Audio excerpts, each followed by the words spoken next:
नमस्कार, तुमचं सर्वांचं अगदी मनापासून स्वागत आहे माझ्या चॅनलमध्ये। तर मी तुम्हाला साबुदाण्याची एकदम नवीन रेसिपी बनवून दाखवणार आहे, म्हणजेच साबुदाण्याची फुलं। तर बघू शकता तुम्ही किती खूप सुंदर झालेली आहेत ही फुलं आणि लहान मुलांना नक्कीच आवडतील।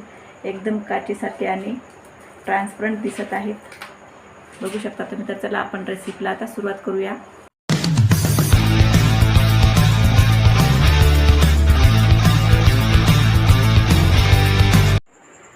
तर इथे मोठी वाटी मी साबुदाणा घेतलेला आहे आणि स्वच्छ निवडून घेतलेला आहे। तर आता आपल्याला काय करायचं, एक मोठं पातेलं घ्यायचं आहे आणि साबुदाणा 2 वेळेस आपल्याला स्वच्छ धुवून घ्यायचा आहे। तर या पातेल्यामध्ये आपण साबुदाणा टाकून घेऊया। तर पातेल्यात साबुदाणा टाकून घेतलेला आहे। आता आपल्याला काय करायचं आहे, पाणी टाकायचं आहे आणि चांगला हाताने चोळून धुवून घ्यायचं आहे 2 पाण्याने।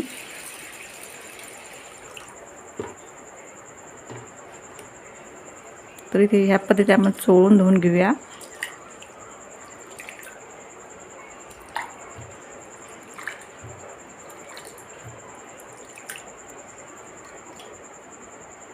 तर 2 पाण्याने आपल्याला साबुदाणा धुवून घ्यायचा आहे। तर हे पाणी टाकून देते मी,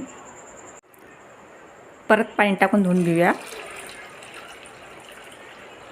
2 वेळेस चांगला धुवून घ्यायचा आहे साबुदाणा आपल्याला।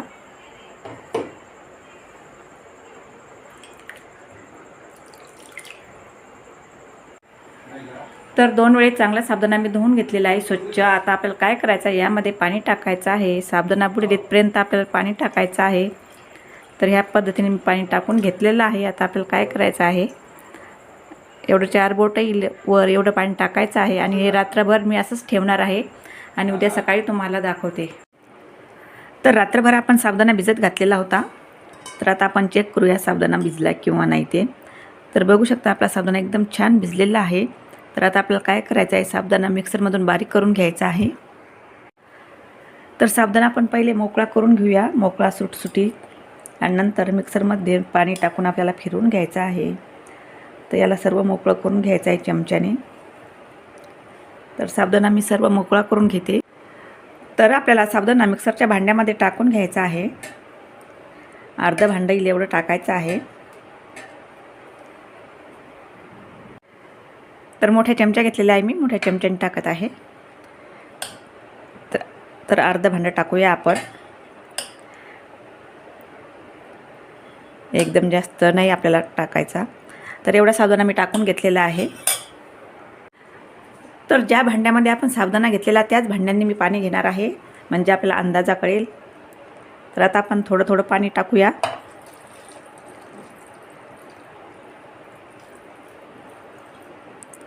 आणि बारीक आपल्याला वाटून घ्यायचं आहे। एकदम बारीक स्मूथ पेस्ट करून घ्यायची आहे।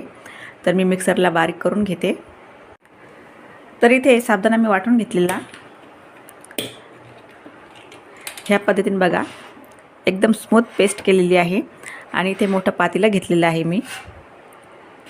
तर ह्या मोठ्या पातेल्यामध्ये आपल्याला साबुदाणा पेस्ट टाकून घ्यायची आहे आणि असं एकदम बारीकच वाटून घ्यायचं आहे आपल्याला, ह्या पद्धतीने बघू शकता तुम्ही। तर ह्याच पद्धतीने सर्व साबुदाणा मी वाटून घेते। तर इथे सर्व साबुदाणा आपला वाटून झालेला आहे आणि ह्या वाटीने यामध्ये 1.5 पाणी वाटी लागलेला आहे आपल्याला साबुदाणा दळताना। तर आता हे अर्धी वाटी शिल्लक आहे, तर आपण हे पाणीसुद्धा यामध्ये टाकणार आहोत आणि व्यवस्थित आपल्याला हे मिक्स करून घ्यायचं आहे। तर इथे पळीने मी मिक्स करून घेणार आहे आणि परत यामध्ये आपल्याला पाणी टाकायचं आहे। जसं लागेल तसं आपल्याला पाणी टाकायचं आहे, एकदा जास्त पाणी टाकायचं नाही। तर परत 1 वाटी पाणी टाकणार आहे मी। तर व्यवस्थित छान आपण हे एकजीव करून घेऊया। ह्या पद्धतीने एकजीव करून घ्यायचं आहे आपल्याला मिश्रण। तर इथे परत 1 वाटी पाणी घेतलेलं आहे मी, हे पूर्ण पाणी आपल्याला यामध्ये टाकायचं आहे। एकूण 3 वाट्या पाणी टाकलेलं आहे। आता आपल्याला ही व्यवस्थित छान असं मिक्स करून घ्यायचं आहे, एकजीव करून घ्यायचं आहे। गाठी वगैरे अजिबात यामध्ये ठेवायच्या नाही आहे आपल्याला। छान असं मिक्स करून घेऊया। तरी ते छान असं एकजीव करून घेतलेलं आहे मी आणि 3 वाट्या पाणी टाकलेलं आहे यामध्ये, म्हणजे वाटताना धरून 3 वाट्या पाणी झालेलं आहे। जर आपल्याला लागलं तर आपण परत टाकणार आहोत। तर आता आपल्याला काय करायचं आहे, पातेलं आता ठेवायचं आहे गॅसवर आणि एकदम बारीक अशी स्मूथ पेस्ट केलेली आहे मी, बघू शकता तुम्ही। एखादा साबुदाणा राहिलेला असेल तर काही होत नाही. तर चला आता आपण हे शिजून घेऊया. तर पातेलं मी गॅसवर ठेवलेलं आहे आणि गॅसची फ्लेम मिडियम केलेली आहे. आणि आता आपल्याला काय करायचं आहे, सतत हे ढवळत राहायचं आहे, फिरवत राहायचं आहे, म्हणजे साबुदाणा खाली लागला नाही पाहिजे आणि गाठीसुद्धा यामध्ये झालेल्या नाही पाहिजेत. तर तळाशी पळी घालून असं फिरून घ्यायचं आहे. आणि जर आपल्याला पाणी टाकायचं काम पडलंच तर आपण नंतर टाकणार आहोत. मिडियम ते स्लो गॅसवरच आपल्याला साबुदाणा शिजून घ्यायचा आहे. आणि साबुदाणा भिजवताना यामध्ये थंडच पाणी वापरलेलं मी. साबुदाणा भिजायला सुद्धा गरम पाण्याचा अजिबात वापर नाही केलेला. तर यामध्ये चवीनुसार आपल्याला मीठ टाकायचं आहे. थोडंसं गरम झालेलं आहे मिश्रण, तर मीठ टाकूया. तुम्ही जर उपवासाचं मीठ खात असेल तर ते मीठ टाका यामध्ये. आम्ही साधंच मीठ वापरतो उपवासाला सुद्धा, त्यामुळे मी साधंच मीठ टाकलेलं आहे. आणि सतत आपल्याला फिरवत राहायचं आहे, कुठेही न थांबता, म्हणजे गाठी होणार नाही. लगातार फिरवतच राहायचं आहे आपल्याला. सध्या गॅसची फ्लेम मीडियम आहे. तर 10 मिनिट झालेले आहेत. आता आपल्याला गॅसची फ्लेम कमी करायची आहे. तर कमी गॅसवर आता आपल्याला साबुदाणा शिजवून घ्यायचा आहे. 10 मिनिटे मीडियम गॅसवर मी शिजवून घेतलेला आहे साबुदाणा. आता गॅसची फ्लेम एकदम बारीक केलेली आहे, एकदम स्लो केलेली आहे. आणि सतत आपल्याला हे ढवळतच राहायचं आहे. तर मी कुठेही न थांबता सतत ढवळत आहे, म्हणजेच फिरवून घेत आहे. तर आपल्याला साबुदाणा छान शिजून घ्यायचा आहे. पाण्याची गरज जर पडली तर आपल्याला पाणीसुद्धा यामध्ये टाकायचं आहे. तर बघू शकता तुम्ही साबुदाण्याचा कलर थोडासा चेंज झालेला आहे, तरीसुद्धा आपला साबुदाणा अजून शिजलेला नाही आहे. तर यामध्ये मी थोडंसं पाणी ॲड करणार आहे. जसं लागलं तसंच आपल्याला पाणी टाकायचं आहे. तर अगदी थोडंसं टाकूया. पहिले 3 वाटी पाणी टाकलेलं आहे मी, तर इथे अर्धी वाटी घेतलेली आहे. तर यामधलं अर्धं टाकूया आपण. आणि छान आपल्याला हे ढवळून घ्यायचं आहे, मिक्स करून घ्यायचं आहे. आणि लगातार आपल्याला हे फिरवत राहायचं आहे. छान साबुदाणा ट्रान्सपरंट होईपर्यंत आपल्याला शिजून घ्यायचं आहे ह्या पद्धतीने. आणि अंदाजाप्रमाणे पाणी टाकायचं आहे, जसं आपल्याला पाणी लागेल त्याप्रमाणे. एकदाच आपल्याला पाणी जास्त टाकायचं नाही आहे. तर छान एकजीव करून घ्यायचं आहे आपल्याला हे. आणि सतत ढवळत राहायचं आहे, फिरवून घ्यायचं आहे. तर इथे आपला साबुदाणा रेडी झालेला आहे. बघू शकता तुम्ही, ट्रान्सपरंट दिसत आहे, एकदम पारदर्शक दिसत आहे. तर आता आपल्याला काय करायचं आहे, गॅसची फ्लेम बंद करायची आहे आणि आपल्याला साबुदाणा थंड होऊ द्यायचा आहे. तर गॅसची फ्लेम मी बंद केलेली आहे आणि साबुदाणा आपण थंड होण्यासाठी ठेवणार आहोत. तर थंड झाल्यानंतर बघूया. तर साबुदाणा आपल्या बऱ्यापैकी थंड झालेला आहे आणि घट्टसुद्धा झालेला आहे. आणि त्याचबरोबर आणखीनसुद्धा छान असा ट्रान्सपरंट दिसत आहे. तर आता आपल्याला हे साबुदाण्याची रेसिपी बनवताना कसलाही साचा किंवा मशीनचा वापर नाही करायचा आहे. तर तुम्हाला दाखवते मी आज आपण कशाचा वापर करणार आहोत ते. तर इथे पायपिंग बॅग घेतलेली आहे मी. तर आपल्याला पायपिंग बॅग ग्लासमध्ये टाकायची आहे. तुमच्याकडे जर पायपिंग बॅग नसेल तर तुम्ही आपल्याकडे दुधाची पिशवी किंवा मिठाची पिशवी असते त्याचासुद्धा वापर करू शकता, किंवा तेलाची बॅग असते त्याचासुद्धा तुम्ही वापर करू शकता. तर आता आपण हे ग्लासमध्ये टाकून घेऊया व्यवस्थित. या पद्धतीने टाकायचे आपल्याला. आणि यामध्ये मिश्रण ओतून घ्यायचं आहे. तर मिश्रण आपण ओतून घेऊया.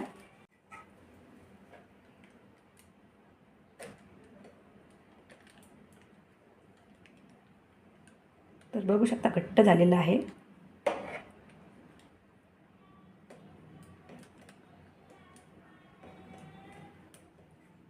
परत थोडंसं टाकूया आपण. या पद्धतीने टाकून घ्यायचं आहे. तर एवढं टाकून घेतलेलं आहे मी. तर आता आपण रबर लावून घेऊया. तुमच्याकडे छोटं रबर असेल तर ते लावा. माझ्याकडे छोटं रबर नाही, त्यामुळे मी असे मोठं रबर घेतलेलं आहे. आणि छान आपल्याला चिकटा लावून घ्यायचा आहे या पद्धतीने.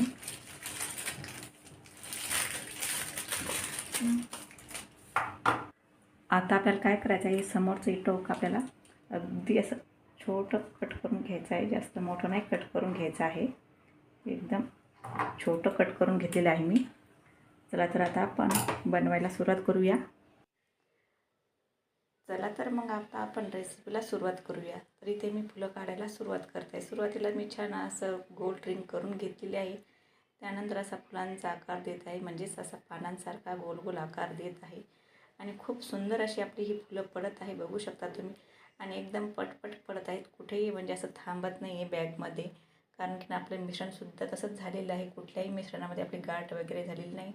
तर या मिश्रण करताना गाठ अजिबात होऊ द्यायची नाही, म्हणजेच आपल्याला फुलं काढताना जड होणार नाही. आणि बघू शकता तुम्ही, पायपिंग बॅगचं टोक एकदम मी छोटंसं कट केलेलं आहे. परंतु मी काय करणार आहे, दुसऱ्यांदा ज्यावेळेस मला फुलं परत बनवायची ना, त्यावेळेस मी दुसरी बॅग घेणार आहे आणि त्या बॅगीचा पुढचा भाग जो आहे का, तो थोडासा मोठा कट करून घेणार आहे आणि थोडीशी जाडसर फुलं मी करून घेणार आहे. म्हणजेच आपल्याला ज्यावेळेस आपण जी फुलं तळू का, ते छान फुलतील आणि अशी मोठी होतील. कारण की हे पातळ असल्यामुळे एवढी फुलं फुलणार नाही आणि ते अकसून जातील असं मला वाटते. त्यामुळे मी तसंच करणार आहे. दुसरी बॅग ज्यावेळेस मी भरून घेणार, त्यावेळेस मी थोडंसं मोठं जाडसर कट करून घेणार आहे आणि पूर्ण फुलं मी त्याच पद्धतीने बनवणार आहे. तर पूर्ण हे एका बॅगेमध्ये आता आपण सर्व फुलं काढून घेऊया आणि दुसरी बॅग ज्यावेळेस आपण भरू, त्यावेळेस आपल्याला थोडीशी मोठी कट करून फुलं बनवायची आहे. तर खूप सुंदर फुलं होतात ही आणि दिसायलाही खूप आकर्षक दिसतात. तर तुम्हीसुद्धा या पद्धतीने अशी फुलं करून घ्या. तर बघू शकता, इथे मी दुसरी बॅग भरून घेतलेली आहे आणि बरेच अशी फुलंसुद्धा काढून झालेली आहेत आणि खूप सुंदर दिसत आहेत. एकदम सुटसुटीत फुलं दिसत आहेत, कुठेही तुम्हाला फुलं असे हे दिसत नाही आहे. आणि इकडची जी पातळ फुलं आहेत आपले झालेले, ती काहीशी सुकलेली सुद्धा आहेत, कारण ती खूप पातळ केलेली होती मी. आणि बघू शकता, इथे सर्व आपली फुलं अशी काढून रेडी झालेली आहेत. तर मी काय करणार आहे, हे सर्व फुलं सुकल्यानंतर तुम्हाला दाखवणारच आहेत. जी पातळ फुलं होती का, ती आपोआप निघालेली आहेत, बघू शकता तुम्ही इथे. यांना मी काहीही केलेलं नाही, फक्त एक हात लावला असा आणि लगेच ती निघालेली आहे. परंतु काय, जी मोठी फुलं बनवलेली आहे आपण, ती अजून सुकण्याची बाकी आहेत, म्हणजे ती अजून बरोबर व्यवस्थित वाढली नाही. तर ज्यावेळेस ती फुले वाढेल, त्यावेळेस मी तुम्हाला नक्कीच काढून दाखवणार आहेत. ती थोडीशी ओलसर असल्यामुळे मी आताच ती काढत नाही आहे, परंतु ज्यावेळेस थोडंसं ऊन दिल्यानंतर मी ती काढून घेणार आहेत.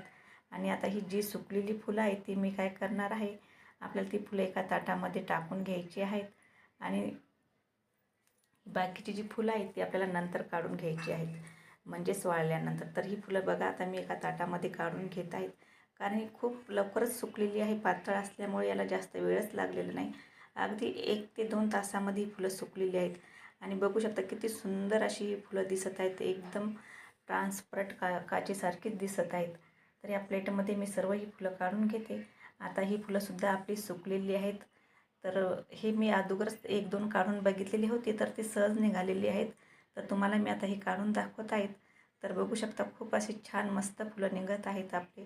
कुठेही म्हणजे फुलं असं तुटलेलं वगैरे काहीही नाही आणि सहज निघतात. तर तुम्हीसुद्धा ही रेसिपी नक्की करून बघा आणि कशी झाली ते मला कमेंट करून सांगा. आणि जास्तीत जास्त रेसिपी माझी तुम्ही शेअर करा आणि पूर्ण व्हिडिओ बघत जा, ॲडसहित बघत जा, स्किप न करता. तर बघू शकता, छान अशी आपली ही फुलं निघालेली आहेत. तर मी काय करणार आहे, पूर्ण 1 दिवस या फुलांना कडकडीत ऊन देणार आहेत आणि कडकडीत ऊन दिल्यानंतर मी तुम्हाला ही फुलं दाखवणार आहे पूर्ण वाळल्यानंतर. तर दुसऱ्या दिवशी छान कडकडीत ऊन दिल्यानंतर आपली ही फुलं अशी झालेली आहेत, बघू शकता तुम्ही. खूप सुंदर झालेली आहेत आणि मोठ्या साईजची मी बनवलेली आहेत. सुरुवातीला ही छोट्या साईजची बनवलेली होती, तर तुम्हाला मी ती दाखवलेलीच आहे काढताना. तर बघू शकता, ही पण खूप छान झालेली आहेत, एकदम काचेसारखी झालेली आहेत आणि ही सुद्धा छान झालेली आहे. तर मी तुम्हाला आता ही फुलं तळून दाखवणार आहे.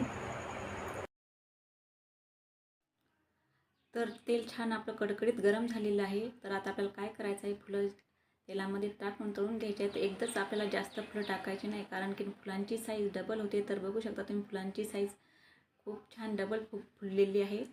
तर लहान मुलांना नक्कीच आवडतील ही फुलं. तर तुम्हीसुद्धा ह्या पद्धतीने अशीच फुलं करून बघा आणि खूपच खमंग आणि कुरकुरीत होतात, एकदम टेस्टी होतात ही फुलं, अतिशय चवीला एकदम छान लागतात. तर आता आपण काय करणार आहोत, आता आपल्याला हे फुलं झाऱ्यामध्ये काढून घ्यायचे आहेत आणि आता आपण काय करणार आहोत, हे फुलं ताटामध्ये टाकून घेऊया.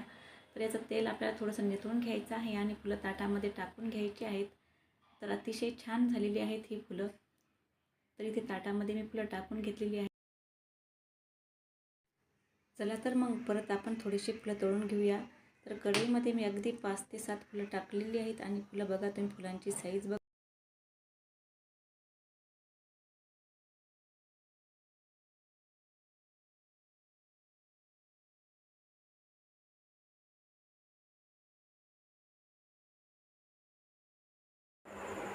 खूप छान आणि पांढरी शुभ्र झालेली आहेत अगदी बघू शकता. आणि तुम्हाला आता ती छोटीवाली फुलं ती सुद्धा तळून दाखवते मी. तरी छोटी फुलं तळू आता आपण. तर बघू शकता ही पण खूप सुंदर झालेली आहेत. काढून घेऊया.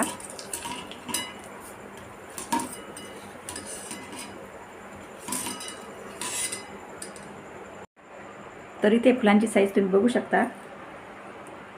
खूप छान फुगलेली आहेत आणि पांढरं शुभ्र खूप झालेली आहेत. तर तुम्ही सुद्धा या पद्धतीने नक्की करून बघा आणि कशी झाली ते मला कमेंट करून सांगा. आणि चॅनलवरती कोणी नवीन असेल तर प्लीज चॅनलला सबस्क्राईब करा, बेल आयकॉनवरती क्लिक करा, म्हणजेच तुम्हाला छान छान रेसिपीज बघायला मिळतील. तर भेटू पुढच्या रेसिपीमध्ये. तर हे सुद्धा प्लेटमध्ये टाकायचे आपल्याला. तर छोटी फुलापेक्षा मोठी फुलं खूप सुंदर दिसत आहेत. हे आपण बारीक केलेली त्यामुळे एवढी छान दिसत नाही पण फुले बऱ्यापैकी बघू शकता तुम्ही. आणि खूप छान झालेली आहेत ही सुद्धा. दिसायला मात्र ही छान दिसतात मोठीवाली. तर तुम्ही सुद्धा या पद्धतीने नक्की फुलं करून बघा आणि कशी झाली ते मला कमेंट करून सांगा. आणि आवडल्यास माझ्या चॅनलला लाईक करा, शेअर करा आणि सबस्क्राईब करायला विसरू नका. धन्यवाद.